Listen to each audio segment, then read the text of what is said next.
Historia real. El pozo que fue sellado. Guanajuato, 1868. Bienvenido a este espacio donde la historia guarda silencio y los registros oficiales dejan más preguntas que respuestas. Antes de comenzar, te invito a escribir en los comentarios desde qué lugar nos estás escuchando y si este relato te encuentra de día o en plena noche.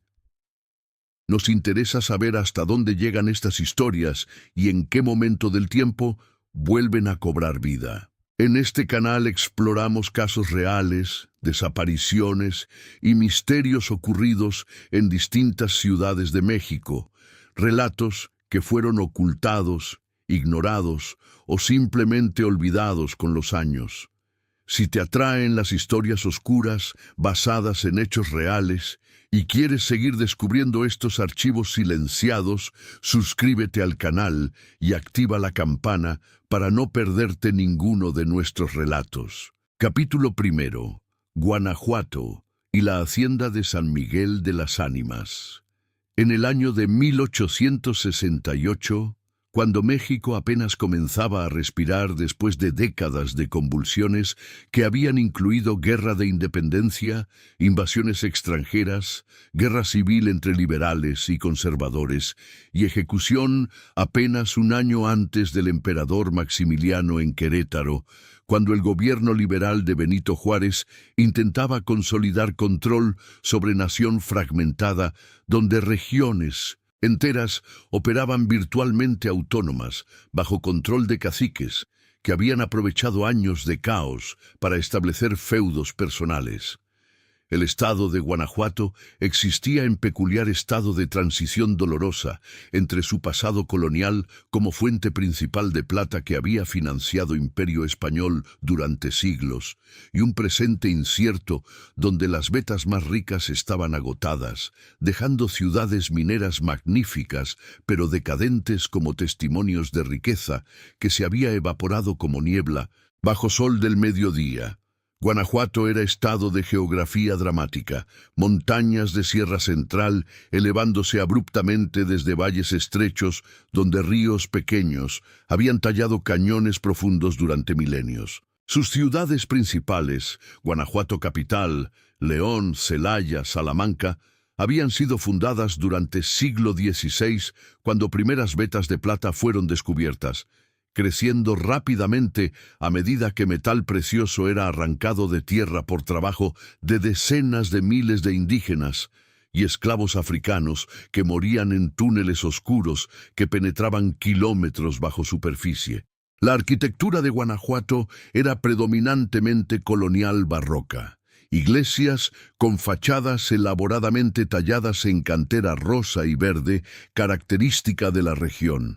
Casonas de familias aristócratas construidas alrededor de patios internos con fuentes de cantera y corredores de arcos, todo conectado por calles empedradas que ascendían y descendían pendientes tan pronunciadas que en algunos lugares escalinatas reemplazaban calles completamente. Era arquitectura de riqueza extrema, construida sobre sufrimiento extremo. Cada edificio magnífico representando toneladas de plata extraídas y vidas perdidas en proceso. Para 1868, el boom minero había terminado hacía décadas. Producción de plata había caído dramáticamente desde su pico en siglo XVIII. Las grandes minas, la Valenciana, la Cata, Rayas, aún operaban pero con rendimientos decrecientes. Muchas minas menores habían sido abandonadas, sus túneles inundados o colapsados, sus estructuras superficiales deteriorándose bajo elementos. La economía había diversificado por necesidad. Agricultura y ganadería en valles fértiles proporcionaban sustento. Industrias textiles habían emergido en León. Comercio continuaba, aunque a escala reducida de época colonial. Pero predominaba sensación de decadencia, de mejor época que había pasado, de presente que era sombra pálida de pasado glorioso. La población de Guanajuato Estado en 1868 era aproximadamente 400.000, mayoría mestiza, descendiente de uniones entre españoles e indígenas, con minoría criolla que controlaba tierra y capital, e indígenas que formaban clase trabajadora más pobre. Era sociedad profundamente estratificada, donde movilidad social era casi imposible, donde nacimiento determinaba destino tan absolutamente como durante época colonial. Las haciendas de Guanajuato durante este período eran instituciones que combinaban agricultura, ganadería y frecuentemente minería en operaciones autosuficientes que funcionaban casi como feudos medievales. Propietarios, típicamente descendientes de familias españolas que habían recibido concesiones de tierra durante época colonial, ejercían control absoluto sobre trabajadores que vivían en hacienda, proporcionando vivienda, tienda de raya, donde compraban provisiones frecuentemente a precios inflados que los mantenían perpetuamente endeudados, y administración de justicia que raramente favorecía a trabajadores sobre intereses de propietario. Una de estas haciendas era San Miguel de las Ánimas, ubicada aproximadamente 25 kilómetros al noroeste de la ciudad de Guanajuato, en valle fértil regado por río Guanajuato, que descendía de montañas circundantes. La hacienda se extendía por más de 3.000 hectáreas, incluyendo tierras de cultivo donde se producía trigo, maíz y frijoles, pastizales para ganado bovino y caballar, y sección de montaña donde mina pequeña había operado durante época colonial antes de ser abandonada cuando Beta se agotó en 1792. La casa principal de Hacienda había sido construida en 1738 por don Mateo Villareal y Soto, español que había hecho fortuna inicial en minería y que había invertido ganancias en tierra. Era estructura masiva de 2 pisos, construida en cantera gris, con techo de tejas rojas, diseñada según patrón colonial estándar, construida alrededor de 3 patios internos, primero para recepción y negocios, segundo para vida familiar privada, tercero para servicios y almacenamiento. El edificio había sido expandido durante generaciones subsecuentes, adiciones siendo agregadas sin plan coherente, resultando en laberinto de habitaciones, corredores, patios pequeños adicionales y espacios cuyo propósito original se había perdido en tiempo. Había capilla privada con altar de plata y pinturas religiosas coloniales, biblioteca con volúmenes encuadernados en cuero, acumulados durante siglo, salones formales con muebles importados de Europa y docenas de habitaciones para familia extendida, sirvientes y almacenamiento. Pero era en terreno de hacienda, específicamente en área entre casa principal y edificios de trabajadores aproximadamente 200 metros al norte, donde existía estructura que se convertiría en centro de eventos que transformarían San Miguel de las Ánimas de hacienda próspera en lugar de terror que eventualmente sería parcialmente abandonado. Era pozo antiguo, construido durante primeros años de hacienda en 1740. No era pozo de agua para uso doméstico. Ese estaba en patio principal de casa, alimentado por manantial subterráneo que proporcionaba agua limpia abundante. Este pozo había sido excavado con propósito diferente, propósito que registros coloniales documentaban vagamente como disposición de materiales no deseados durante construcción. El pozo tenía aproximadamente 2 metros de diámetro, construido con paredes de piedra sólida que descendían verticalmente hasta profundidad que nunca había sido medida oficialmente, pero que algunos decían era 30 metros, otros 50, algunos incluso sugerían 100. Había sido cubierto durante la mayor parte de su existencia con tapa de madera gruesa reforzada con bandas de hierro, diseñada para prevenir accidentes de niños o animales cayendo. Durante 128 años, desde su construcción, Pozo había permanecido sellado, olvidado por la mayoría, su propósito original oscurecido en tiempo.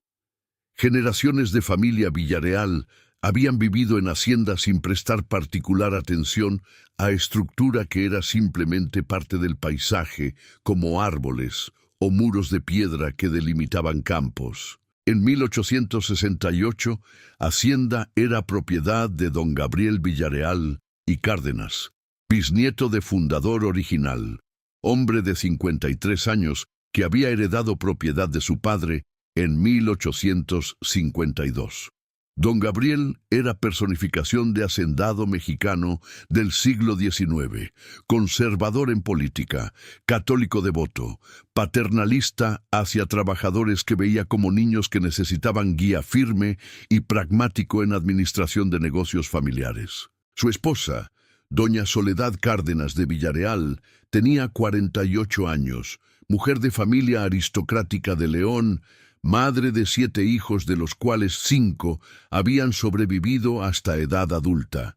Era figura de autoridad en administración doméstica de Hacienda, supervisando ejército de sirvientes, organizando vida social de familia y manteniendo tradiciones católicas que incluían rosarios diarios y observancia estricta de festividades religiosas. Los hijos en 1868 eran Gabriel Jr. de 26 años, trabajando con padre en administración de Hacienda; Luis, de 24 años, estudiando leyes en Ciudad de México; Teresa, de 22 años, casada con hacendado de Celaya; Miguel, de 19 años, preparándose para seminario, y la menor, Isabel, de 16 años, siendo educada en casa por institutrices. La hacienda empleaba aproximadamente 200 personas, entre trabajadores de campo, vaqueros, sirvientes domésticos, artesanos y sus familias.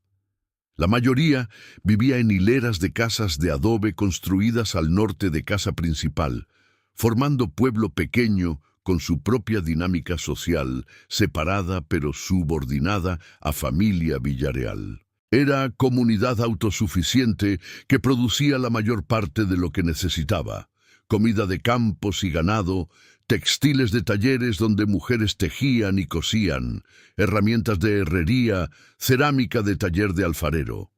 Interacción con mundo exterior era limitada a viajes ocasionales a Guanajuato para vender excedentes y comprar artículos que no podían ser producidos localmente. Y durante 128 años, esta comunidad había funcionado con rutinas predecibles, ritmos de siembra y cosecha, nacimientos y muertes, festividades religiosas y trabajo diario que cambiaba poco de generación a generación.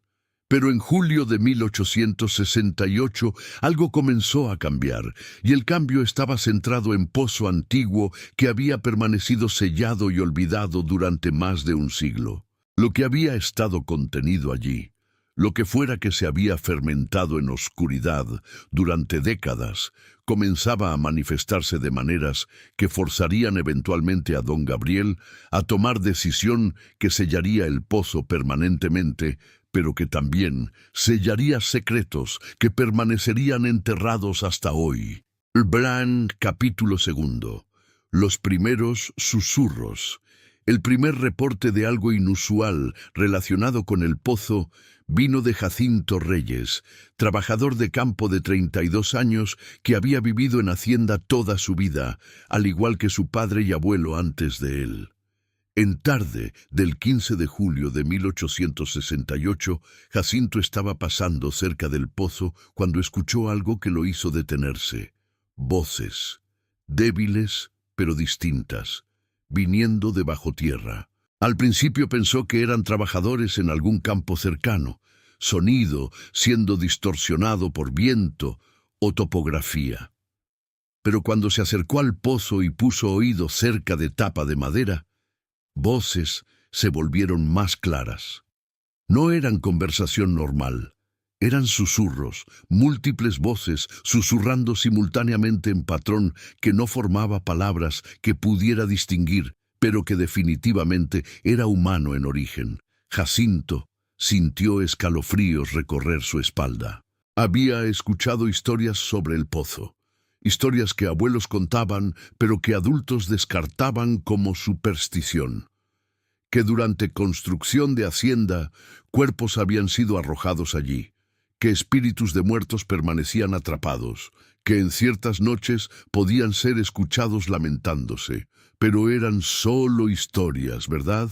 Cuentos para asustar a niños. Jacinto reportó lo que había escuchado a capataz, don Esteban Morales, hombre de 45 años que servía como intermediario entre trabajadores y familia Villareal. Don Esteban era pragmático, no dado a creer en supersticiones. Probablemente era viento pasando a través de grietas en piedra, dijo a Jacinto, o animales que han hecho nido en alguna parte.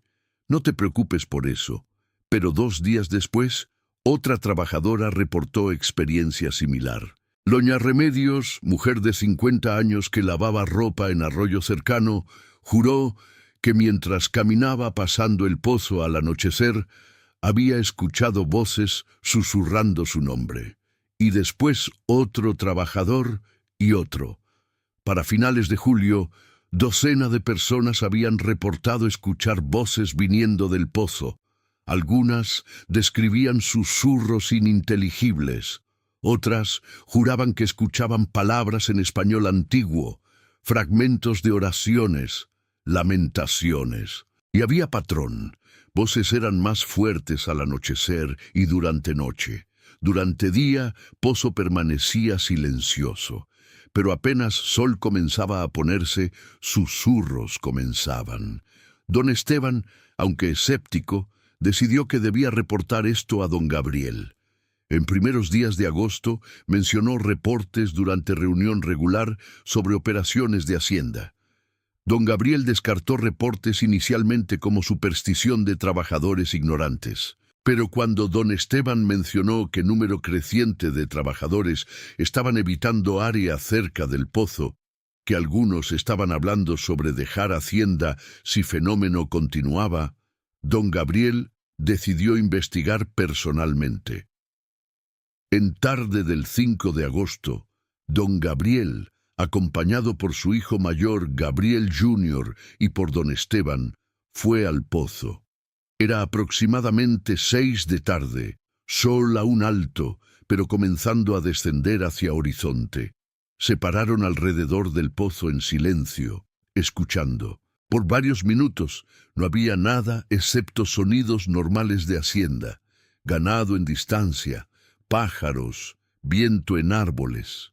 No escucho nada, dijo don Gabriel con tono que sugería esto. Confirmaba su sospecha de que reportes eran exagerados. Pero después, cuando sol tocó horizonte, comenzó, débilmente al principio, apenas audible, pero inconfundible, susurros. Múltiples voces susurrando simultáneamente, creando murmullo que parecía emerger de profundidades del pozo. Don Gabriel se acercó. Colocó oídos cerca de tapa de madera.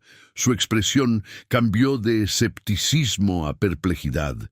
Las voces eran reales. No podía distinguir palabras, pero eran definitivamente voces humanas, o algo imitando voces humanas con precisión perturbadora. «¿Qué es esto?», murmuró, más a sí mismo que a otros. Gabriel Jr. también escuchó, su rostro pálido. «Padre, esto no es natural. Hay algo en ese pozo, algo que ha estado allí durante mucho tiempo». Don Esteban, quien había escuchado historias de trabajadores más viejos, habló con reluctancia. «Don Gabriel, hay historias sobre este pozo, historias que datan de construcción de hacienda. Dicen que no todo lo que fue arrojado aquí era escombros de construcción». «¿Qué quieres decir?», demandó don Gabriel. «Dicen que durante construcción algunos trabajadores murieron en accidentes y que en lugar de darles entierro apropiado, fueron arrojados al pozo junto con escombros. Dicen que hay huesos allá abajo, muchos huesos». Don Gabriel sintió horror frío. Su bisabuelo, fundador de Hacienda, había sido conocido como hombre duro, incluso cruel, según estándares de época brutal. ¿Era posible que hubiera tratado a trabajadores muertos con tal desprecio? Decidió consultar archivos de Hacienda, registros que databan de fundación. Pasó días siguientes en biblioteca. revisando documentos amarillentos escritos en español colonial, y encontró algo que confirmó sus peores sospechas. En registro de construcción de 1738 a 1740 había entradas que documentaban disposición de materiales no utilizables y otros desechos en pozo de almacenamiento. Entradas eran vagas, deliberadamente ambiguas, pero había otra entrada, anotación marginal en letra diferente, tal vez añadida posteriormente. 18 almas descansarán aquí sin bendición. Que Dios tenga misericordia. 18 trabajadores que habían muerto durante construcción y que habían sido arrojados al pozo como basura, negándoseles entierro cristiano apropiado. Don Gabriel sintió peso de esta revelación. Si era verdad, sus ancestros habían cometido pecado grave no solo contra muertos, sino contra Dios mismo. Y ahora, 130 años después, muertos parecían estar haciendo oír sus voces. Consultó con padre Anselmo Ruiz, párroco que servía capilla de Hacienda y quien venía de Guanajuato regularmente para misas. Padre Anselmo era hombre de 60 años, educado en seminario, que había servido durante 30 años en área rural, donde superstición y catolicismo se mezclaban de maneras que Iglesia oficial toleraba con reluctancia. Don Gabriel le mostró documentos, describió voces del pozo. Padre Anselmo escuchó con expresión grave.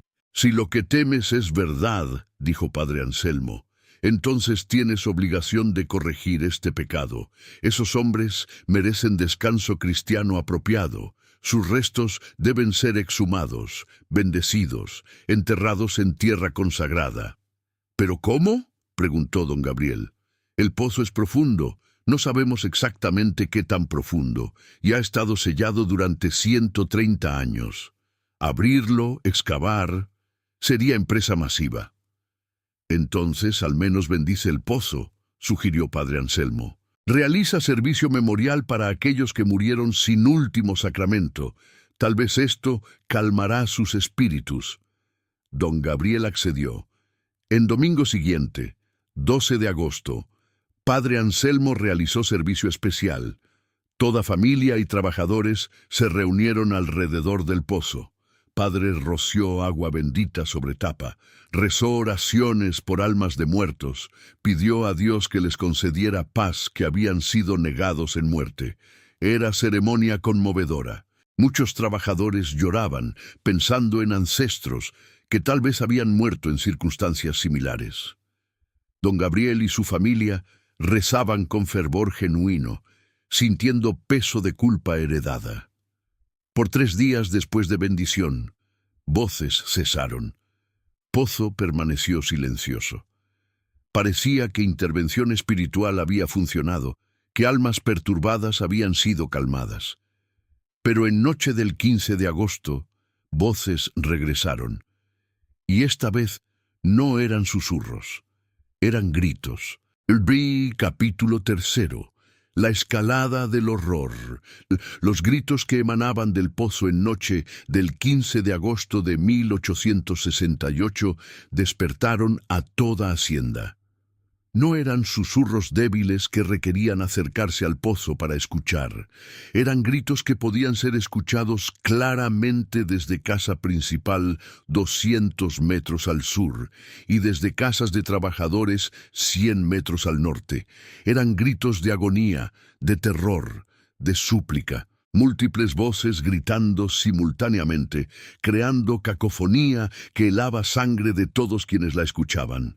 Y entre gritos, palabras podían ser distinguidas. «Sáquennos, por favor, sáquennos. Hemos estado aquí tanto tiempo, tan oscuro, tan frío». Don Gabriel corrió desde casa junto con Gabriel Jr. y varios sirvientes armados con linternas y herramientas. Cuando llegaron al pozo, gritos eran ensordecedores, pareciendo venir no solo de profundidades, sino de todas direcciones simultáneamente. Don Gabriel, con manos temblorosas, intentó remover tapa de madera del pozo, pensando irracionalmente que tal vez alguien vivo estaba atrapado allí. Pero cuando comenzó a levantar tapa, gritos se intensificaron hasta ser casi físicamente dolorosos, forzándolo a soltarla. Padre Anselmo fue llamado urgentemente desde su casa en Guanajuato. Llegó antes del amanecer. Realizó exorcismo completo, rociando agua bendita, recitando oraciones de liberación en latín, ordenando a cualquier espíritu maligno presente que partiera en nombre de Cristo. Los gritos disminuyeron gradualmente durante el exorcismo, pero no cesaron completamente hasta amanecer, cuando súbitamente se detuvieron tan abruptamente como habían comenzado, dejando silencio que parecía casi tan perturbador como ruido había sido. Durante días siguientes, fenómenos se intensificaron y diversificaron. Ya no eran solo voces. Ahora había manifestaciones físicas. Trabajadores reportaban ver figuras cerca del pozo al anochecer, sombras humanas que se movían aunque no había nadie allí, formas que parecían emerger parcialmente del pozo antes de desvanecerse. Doña Remedios juró que vio mano humana esquelética, extenderse desde borde del pozo como si intentara agarrar algo antes de retraerse. Jacinto reportó encontrar marcas alrededor del pozo en mañanas, arañazos en tierra como si muchas manos hubieran estado escarbando, intentando salir. Y había olores, putrefacción dulzona que emanaba del pozo durante ciertas horas, aroma que todos reconocían como olor de muerte, aunque no había cuerpo visible. Los trabajadores estaban aterrorizados. Varias familias empacaron posesiones y dejaron hacienda a pesar de deudas que los ataban legalmente a tierra. Otros se negaban a trabajar en campos cercanos al pozo. Producción de hacienda comenzaba a sufrir. Don Gabriel enfrentaba crisis que amenazaba viabilidad económica de Hacienda. Necesitaba hacer algo decisivo. ¿Pero qué? Consultó con expertos en Ciudad de México, enviando cartas describiendo fenómenos. Respuestas variaban. Un médico sugería que voces eran alucinaciones auditivas colectivas causadas por histeria de masa, fenómeno conocido en psicología incipiente de época. Un ingeniero sugería que sonidos podían ser explicados por viento pasando a través de cavidades subterráneas conectadas al pozo, creando efectos acústicos que sonaban como voces.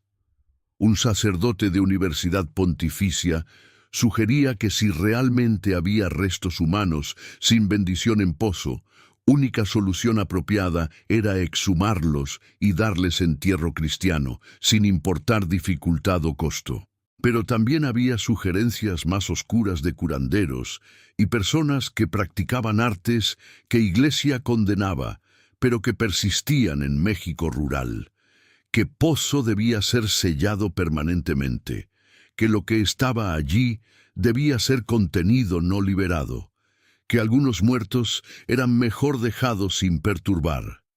Don Gabriel estaba dividido. Parte de él, la parte educada y racional, quería creer que había explicación científica. Pero otra parte, la parte que había escuchado gritos con sus propios oídos, que había visto terror en rostros de trabajadores, sabía que algo genuinamente anormal estaba sucediendo. Y después, en noche del 1 de septiembre, sucedió algo que forzó su decisión. Isabel, su hija menor de 16 años, fue encontrada caminando en trance hacia el pozo aproximadamente a medianoche. Sirviente que la vio corrió a alertar a familia. Don Gabriel y Gabriel Jr. corrieron afuera. Encontraron a Isabel de pie junto al pozo, mirando fijamente a tapa de madera, sus labios moviéndose en conversación silenciosa con algo que solo ella podía percibir. «¡Isabel!», gritó don Gabriel corriendo hacia ella. Cuando la alcanzó y la agarró por hombros, ella se volvió hacia él con ojos que parecían no verlo, mirando a través de él hacia algo distante, y habló con voz que no era completamente suya, voz que tenía cualidad hueca como si viniera de gran distancia. «Nos llaman. Quieren que los saquemos. Han estado esperando tanto tiempo, tan oscuro». tan frío. Por favor, padre, ayúdelos. Don Gabriel la sacudió. Isabel, despierta. Sus ojos enfocaron gradualmente, confusión reemplazando expresión distante. Padre, ¿qué estoy haciendo aquí? Estaba en mi cama. La llevaron de vuelta a casa. Pusieron a sirviente para vigilarla durante el resto de noche. Pero don Gabriel sabía que había alcanzado punto de decisión. No podía arriesgar a su familia. No podía permitir que lo que fuera que habitaba el pozo continuara afectando a su hija. En mañana siguiente convocó reunión con Gabriel Jr., don Esteban y padre Anselmo. El pozo será sellado, declaró. Permanentemente, no intentaremos exhumación. Es demasiado peligroso, demasiado profundo, demasiado contaminado con lo que sea que está allí. Lo sellaremos con piedra y cemento tan completamente que nada pueda salir. Y después nunca hablaremos de esto nuevamente. Padre Anselmo protestó. Don Gabriel, esas almas merecen descanso apropiado. Sellarlas solo perpetuará su sufrimiento. Sus sufrimientos perpetuados son preferibles a riesgo para mi familia y trabajadores, respondió don Gabriel con finalidad que no admitía argumento. El pozo será sellado. Es mi decisión final. Y así comenzó trabajo que transformaría Pozo de estructura olvidada en monumento sellado que permanecería como recordatorio silencioso de secretos que familia Villareal eligió enterrar en lugar de confrontar. Capítulo final. El sellado y el silencio. El trabajo de sellar el pozo comenzó en tercera semana de septiembre de 1868. Don Gabriel contrató albañiles de Guanajuato, pagándoles generosamente para superar reluctancia natural a trabajar en lugar que había adquirido reputación siniestra. El plan era simple pero exhaustivo. Primero, llenar pozo con piedras grandes, arrojándolas hasta que profundidad completa estuviera llena. Después, verter cemento líquido sobre piedras, creando masa sólida que sería virtualmente imposible de penetrar. Finalmente, construir estructura de mampostería sobre la ubicación original del pozo, eliminando incluso señal visible de su existencia. Pero ejecutar plan resultó más difícil de lo anticipado. Desde primer día, trabajadores reportaron experiencias perturbadoras. Cuando comenzaron a arrojar piedras grandes al pozo, escuchaban sonidos de impacto, pero también algo más. Gritos que se intensificaban con cada piedra, como si algo abajo estuviera siendo aplastado o enterrado más profundamente. Algunos trabajadores juraban que cuando se inclinaban sobre borde del pozo para arrojar piedras, sentían manos invisibles intentando jalarlos hacia adentro, fuerza que tenían que resistir físicamente. Y había resistencia literal. Piedras que eran arrojadas ocasionalmente parecían ser empujadas de vuelta, emergiendo parcialmente del pozo como si algo abajo las estuviera rechazando. Padre Anselmo estuvo presente durante todo proceso, rezando constantemente, rociando agua bendita, intentando proporcionar protección espiritual a trabajadores. Pero incluso él admitió sentir presencia maligna, resistencia activa al sellado. El trabajo que debería haber tomado días se extendió a semanas. Trabajadores se negaban a trabajar después de oscurecer. Algunos renunciaron, necesitando ser reemplazados.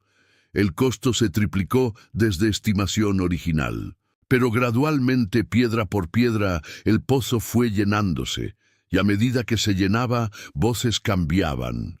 Ya no eran gritos de súplica, sino de furia, maldiciones pronunciadas en español antiguo, mezclado con lenguas indígenas que nadie podía identificar. Y había una voz que se destacaba sobre otras, voz que parecía hablar directamente a don Gabriel cada vez que estaba cerca del pozo.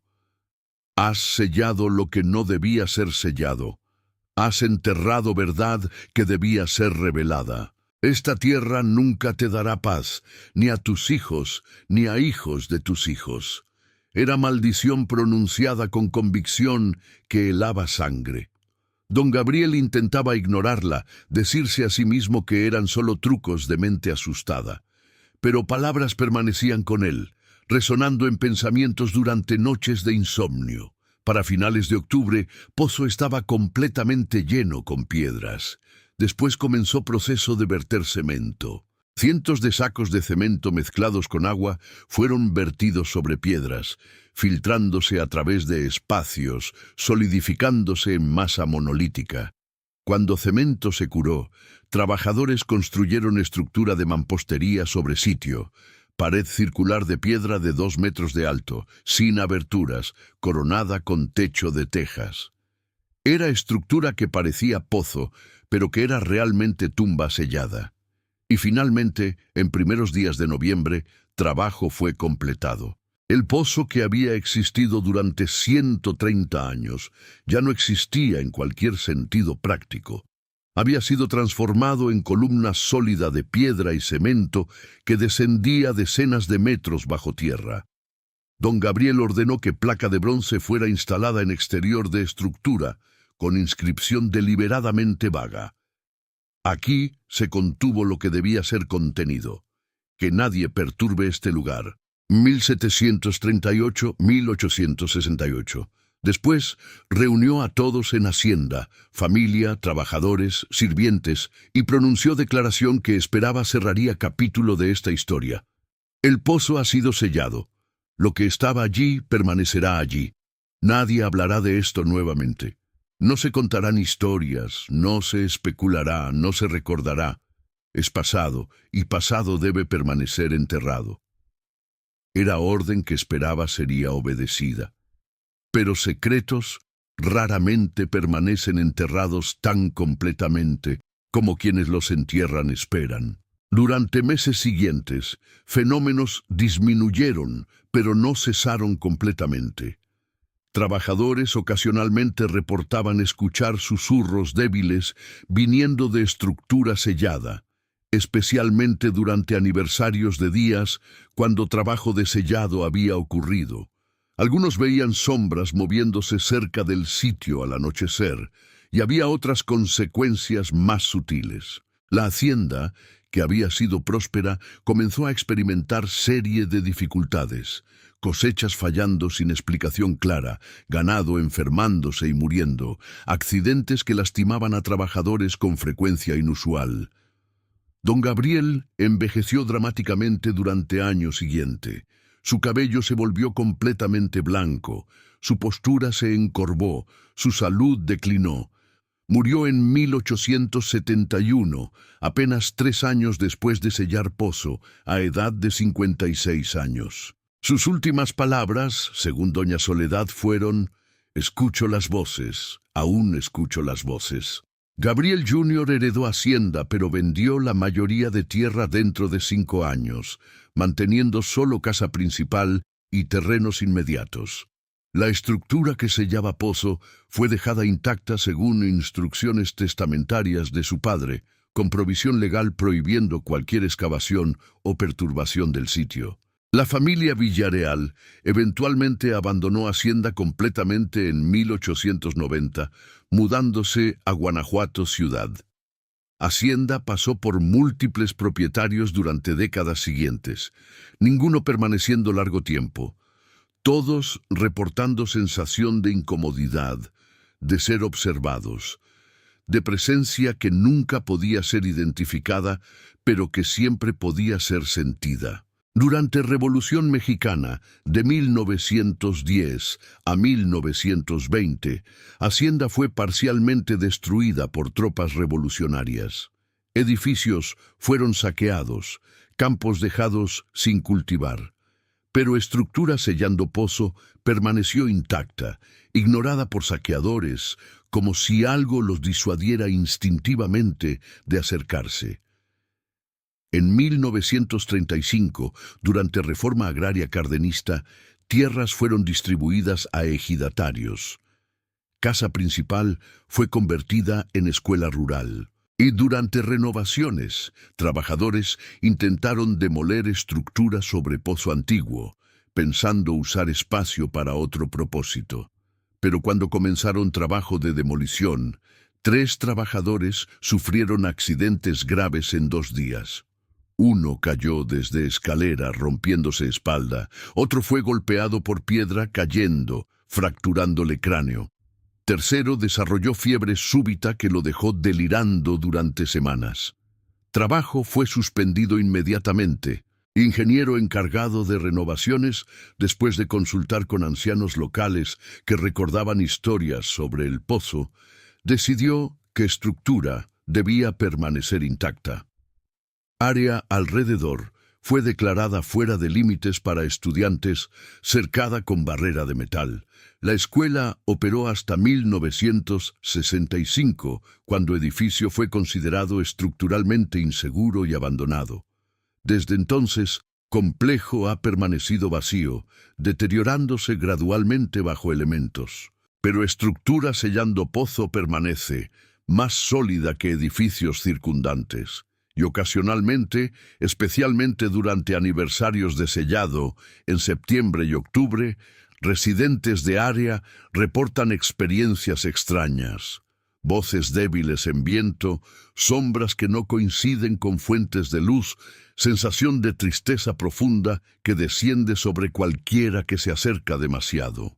En 1998, durante estudio arqueológico de haciendas coloniales de Guanajuato, investigadores intentaron obtener permiso para excavar sitio del pozo, creyendo que podría revelar información sobre prácticas de construcción coloniales. Pero cuando presentaron solicitud formal a descendientes de familia Villareal y a autoridades ejidales que controlaban tierra, enfrentaron oposición unánime. Registros testamentarios de don Gabriel prohibiendo excavación fueron citados. Ancianos locales advirtieron contra perturbar sitio, y finalmente permiso fue negado. Investigadores, frustrados, intentaron al menos examinar documentos históricos sobre el pozo. Encontraron entrada en archivo de Hacienda, la que había encontrado don Gabriel. 18 almas descansarán aquí sin bendición, que Dios tenga misericordia. Pero también encontraron otro documento, carta privada escrita por padre Anselmo Ruiz en 1868 a su obispo, describiendo eventos en Hacienda San Miguel de las Ánimas. Carta había sido sellada en archivos diocesanos con instrucción de no ser abierta durante 100 años. Cuando finalmente fue abierta en 1968, reveló detalles que no habían sido registrados en otros lugares. Su Excelencia, debo reportar eventos que han ocurrido en Hacienda San Miguel de las Ánimas que desafían mi comprensión de leyes naturales y que me fuerzan a reconsiderar límites entre mundo físico y espiritual. El pozo que don Gabriel Villareal ha sellado no contenía simplemente restos de 18 trabajadores que murieron durante construcción de Hacienda. Según confesión que recibí de trabajador mayor que estuvo presente durante construcción original, hubo algo más terrible. Durante construcción en 1739, epidemia de fiebre desconocida barrió a trabajadores. 32 murieron durante 3 semanas. Don Mateo Villareal, bisabuelo de actual propietario, temía que enterrar tantos cuerpos en cementerio causaría pánico entre trabajadores sobrevivientes. Decidió disponer de cuerpos arrojándolos al pozo que estaba siendo excavado. Pero según trabajador anciano, no todos estaban muertos cuando fueron arrojados. Algunos aún mostraban señales débiles de vida, pero fueron declarados muertos de todas formas porque don Mateo quería deshacerse de ellos rápidamente antes de que contagiaran a otros. Fueron arrojados vivos al pozo. 32 almas aterrorizadas cayendo en oscuridad, apilándose unas sobre otras en fondo, algunos muriendo de impacto, otros de heridas. Algunos tal vez sobreviviendo horas o incluso días antes de sucumbir finalmente a sed, hambre o heridas. y Pozo fue sellado sobre ellos sin oración, sin bendición, sin reconocimiento de su humanidad. Esta es atrocidad que clama al cielo por venganza. Y temo que sellar Pozo nuevamente, aunque don Gabriel cree que es solución, solo perpetuará sufrimiento de aquellas almas que nunca recibieron misericordia ni en vida ni en muerte. He intentado persuadir a don Gabriel de permitir exhumación apropiada, pero él rechaza, citando peligro y dificultad práctica. Temo que ha tomado decisión que perseguirá a su familia durante generaciones. Rezo por almas de aquellos enterrados en ese pozo terrible. Y rezo por familia Villarreal, que cargan peso de pecado de sus ancestros, aunque no cometieron crimen ellos mismos. Esta carta, cuando fue descubierta, proporcionó contexto que faltaba sobre por qué Pozo había sido sellado tan urgentemente y por qué don Gabriel había prohibido cualquier perturbación futura. Hoy, estructura sellando Pozo aún permanece en lo que fue Hacienda San Miguel de las Ánimas. Edificios han colapsado parcialmente. Naturaleza ha reclamado campos, pero columna de mampostería permanece, monumento a decisión tomada hace más de siglo y medio de enterrar secretos en lugar de confrontarlos. Y ocasionalmente, especialmente en noches tranquilas, quienes viven cerca juran que pueden escuchar voces débiles en viento, susurros de aquellos que fueron enterrados vivos, que murieron en terror y oscuridad, cuyas almas nunca fueron liberadas apropiadamente, que permanecen atrapadas bajo piedra y cemento, esperando liberación que tal vez nunca vendrá. El pozo fue sellado, pero verdad nunca puede ser sellada completamente. Y sufrimiento de 32 almas que fueron arrojadas vivas a oscuridad, que murieron en agonía, que fueron negadas dignidad en muerte, persiste en ese lugar como recordatorio de que algunos secretos son demasiado terribles para permanecer enterrados para siempre. Si te gustó esta historia y no quieres perderte los secretos que aún guardan los estados de la República, suscríbete al canal y activa la campanita para no perderte ninguno de nuestros relatos. Cada episodio te llevará más profundo en los misterios olvidados de México, donde pozos sellados guardan secretos terribles, donde decisiones de enterrar verdades en lugar de confrontarlas persisten durante generaciones, y donde voces de muertos ocasionalmente se niegan a permanecer silenciadas, sin importar cuánta piedra y cemento sea apilada sobre ellas.